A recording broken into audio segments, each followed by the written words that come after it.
L자형 경기 침체라. 쉽게 말하면 경기가 침체된 상태에서 쭉 간다는 이야기죠. 쭉 간다는 이야기. 근데 이 깊이가 얼마나 될지는 모르지만 분명히 말입니다. 지금은 침체가 돼 있고요. 이 상태가 작년 적어도 말입니다. 뭐 최소한으로 한다고 하더라도요. 작년 10월부터 침체의 높이 빠져서 쭉 가고 있습니다. 사실은 그 앞당겨도 되거든요. 3분기까지 앞당기면 7월까지 앞당길 수도 있지만 그냥 최소한으로 보자고요. 10월까지만 시작한다고 해도 10월부터 시작해서 지금 쭉이 쭉. 근데 이 침체의 깊이가 더 커질 수 있다는 전망이 나오는 거예요. 침체의 깊이가. 이게 더 커지면요. 안 그래도 말입니다. L자형 경기 침체는 경제적 고통이 엄청납니다. V자형 반등이 오면요. 힘들었을 때 아이고 죽겠어 하다가 반등이 되면 이제 살만하네 이렇게 나오거든요. 그런데 L자형은 이게 한번 떨어져서 계속해서 최악의 상태로 계속 이어지니까 이 이어지는 와중에 고통은 말할 수 없습니다. 언제나 회복돼 하면서 기다리다가 결국은요 포기하게 되는 그런 결과까지 나오거든요. 그런데 그런 지표들이 나오고 있어요. 경기가 좋아진다고 이야기하지만 이자 앞에 장사 없다는 말이 저는 기본으로 삼거든요. 그런 상태에서 보면 여러분 상황이 좋지 않습니다. 보세요 여러분. 3분기 제조업 경기 전망 지수 91이에요. 100이 아닙니다. 100이 기준선입니다. 100을 넘어야 됩니다. 그런데 100이 아니라 91을 지키고 있습니다. 그것도 말입니다. 지금 2분기에 94에 비해 떨어진 거예요. 다시 경기가 꼬꾸라진다는 이야기잖아요. 다시 경기가. 저는 이게 어쩌면 굉장히 충격적인 숫자가 될 수도 있다고 생각을 합니다. 게다가 말입니다. 여러분 3분기면 7월, 8월, 9월이잖아요. 여기가 9월까지 가면 모르겠으나 지금 7월과 8월은 최악의 달이 될 수도 있습니다. 왜 최악의 달이 되느냐. 지금 장마가 어떤 악한 짓을 할지를 모릅니다. 지금 남부지방이나 제주도는 지금 폭우가 장난 아니라고 하잖아요. 이거 경제적으로 굉장히 압박할 수 있는 그런 요소거든요. 여기에다가 후쿠시마 오염수 괴담이 지금 전국을 덮치고 있습니다. 이게 야당이라는 사람들이 괴담 정치에 너무 익숙해서 후쿠시마 오염수 만약에 이게 방류를 했을 때 우리가 그걸 마시게 되면 방사능에 피폭되는 것처럼 이야기하고 있어요. 진짜 제가 그냥 욕이나 올락하다 참았습니다. 그냥 이건 참아야 되는 거니까. 이 괴담이라는 게 제도권에서 그것도 대한민국의 제1야당에서 만들어지고 있다는 것이 저는 굉장히 구슬프다고 생각합니다. 이 괴담을 통해서 말입니다. 장애 투쟁을 할 거고요. 지역 투어도 할 거고요. 심지어 유엔에다가 제소까지 한다고 이야기하고요. 일본에 가서 도쿄전력 앞에서 이제 쉽게 말하면 시위도 한다고 이야기합니다. 여러분 전 세계에 말입니다. 대한민국만 후쿠시마 오염수를 맞는 것은 아니잖아요. 저기 캐나다부터 시작해서 미국 그죠? 그 다음에 이 북반구로 돌아오게 되면 필리핀, 태평양의 섬나라들, 동남아시아, 대만, 중국 뭐 수많은 국가들이 연관이 되어 있습니다. 그런데 왜 우리만 유독 이렇게 세상을 난리치게 만드는지 모르겠습니다. 아니 과학자들조차도 문제없다고 하잖아요.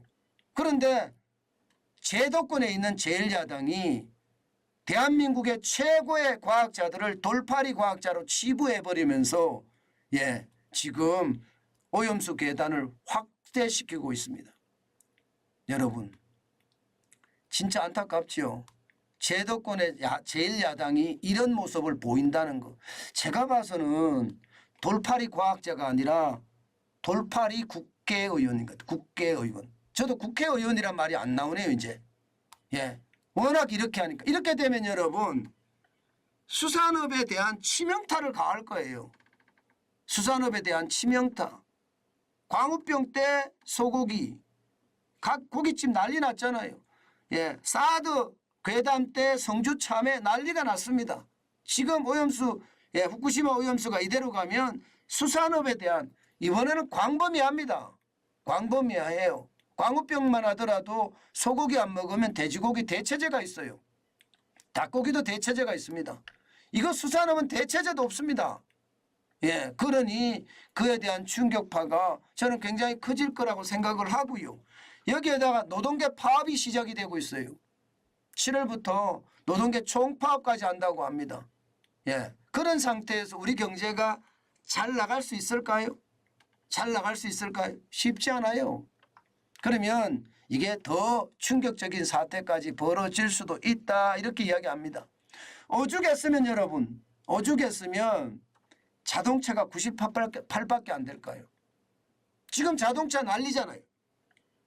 여러분도 현대자동차의 어떤 매출이 기록적이다, 영업이익이 기록적이다 이야기를 많이 들으셨을 거예요. 그런데 자동차의 기업 경기 전망 지수 BSI가 98이 100에도 못 미칩니다. 왜? 파업을 할 거니까. 현대자동차가 파업을 하면 이게 100이 아니라 100 아래로 쭉 빠질 수도 있다고 하니까. 게다가 화장품이 93입니다. 이게 화장품은 중국이 리오프닝이 되면 이게 많이 수출이 될 거다 예상을 했지만 예상 밖이다. 중국의 리오프닝은 없었다. 예. 리오프닝은 했으나 경기가 제대로 돌아오지 못했다. 이런 얘기거든요. 그 외에도 말입니다. 주요 업종들이 전부 다 기준선이 100인데 100에 훨씬 못 미칩니다. IT나 가전은 83, 전기는 86, 철강은 85, 심지어 말입니다. 이 기계는 52라고 써놨는데 기계가 52가 아닐 겁니다. 이게 잘못됐을 겁니다. 예, 제가 지표를 볼 때 항상 정신을 바짝 차려서 보기 때문에 이게 기계가 52가 될 수가 없습니다. 자동차가 98이기 때문에 예, 기계가 이게 92 정도 될 거라고 저는 생각합니다. 92. 이것은 참고를 해 주셨으면 좋겠습니다. 52가 아니고 92가 될 거면 아마 그 정도 될 거라고 예상을 합니다. 어쨌든 지금 정유나 석유화학도 96이잖아요. 그죠? 그러니까 전체적으로 상황이 굉장히 안타깝다 이렇게 생각할 수가 있는 거죠. 저는 이것을 보면서요. 시장이 얼마나 지금 위험한지 그리고 시장이 얼마나 이 침체의 깊이를 더해갈지 두렵다는 이야기가 되는 겁니다. 그래서 제가 섬뜩섬뜩하다는 표현을 쓴 겁니다. 예, 실제로도 말입니다. 여러분 현장에서도 제가 이렇게 말하는 것이 아니라 현장에서도 이런 어떤 전망들이 나옵니다. 보세요. 주요 기업의 3분기 영업이익 전망치입니다. FN가이드에서 조사를 하는데요. 지금 삼성전자만 하더라도 지금 3개월 전에 전망했던 거 대비해 보면 17.5%가 떨어져서 3조 6,478억 원밖에 되지 않을 거다 이렇게 예상을 합니다. 3조. 일반적으로 삼성전자가 분기에 많이 영업이익을 낼 때는 15조까지 냈습니다. 15조. 적어도 10조에 적어도 10조. 그런데 지금 삼성전자 3분기에도 3조 6,478억 원의 어떤 영업이익밖에 못 낸다고 하니 앞으로 어려워질 것은 그냥 보인다 이렇게 이야기할 수가 있겠죠. 포스코홀딩스도 마찬가지입니다. 18.2%가 떨어져서 1조 2,507억 원이 되고요. S오일도 18.1%가 떨어져서 5,265억 원. CJ제일제당은 10.6%가 떨어져서 4,514억 원. 현대제철도요. 3.6%가 떨어져서 3,641억 원입니다. 그리고 LG디스플레이는 심각합니다. 62.2%가 떨어져서 마이너스입니다. 마이너스 영업이익이 마이너스 2,791억 원이 될 거다 하는 예측을 하고 있습니다. 그러면 여러분 지표와 실제 실물경제 예측이 비슷비슷하죠. 이런 것을 보면 여러분 결국 말입니다. 시장은 지금 굉장히 위험한 수순으로 가고 있다. 제가 오죽했으면 섬뜩섬뜩하다는 표현을 썼겠습니까? 이것은 결국 말입니다. 결국 시장 전체로 봤을 때는 이게 L자형의 침체가 쉽게 말하면 깊이를 더해가면서 길게 갈 수 있다. 저는 그렇게 생각한다는 거예요. 이것이 말입니다. 우리 경제가 지금 당면한 상황입니다. 굉장히 안타깝죠. 예, 제가 여러분들에게 L자형 장기 침체는 예전부터 강조를 해왔던 대목입니다. 예, 그런데 L자형 장기 침체가 점점 현실화되는 것을 보니까요. 야, 이거 진짜 불안하구나. 예, 저는 그런 생각을 진짜 많이 해봅니다. 예, 진짜 많이 해봅니다. 그것이 결국은요, 시장에 저는 최악의 상태로 가지 않았으면 좋겠다 이런 생각인데, 예, 이대로라면 제가 봐서는요, 지표로 봤을 때는 오죽했으면 제가 정말 섬뜩섬뜩합니다. 제목을 그렇게 달았을 거예요. 제목을. 예, 제목을 그렇게 달았을 거예요. 아마 섬뜩섬뜩해질 수 있는 그런 상황이 될 거다 하는 게 지금까지 저희 예측입니다. 제가 자꾸 여러분들에게 지표를 가지고 이야기를 하는데요. 예, 이 지표는요, 거짓말하지 않습니다. 지표는 절대 거짓말하지 않아요. 예, 지금 당장의 지표도 그렇고요. 과거의 지표도 그렇고요. 앞으로의 지표도 마찬가지입니다. 지표는 추세선으로 봤을 때 그 정확성이 더 커지거든요. 지금 추세선으로 보면 상황은 점점 나빠진다 이런 얘기가 현실화될 거다 이렇게 생각을 합니다.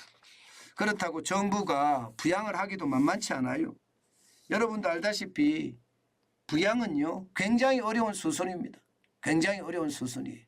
한 번 더 우리가 지켜봐야 되겠지만 나라 돈이 없으니까 부양하기가 쉽지 않아요.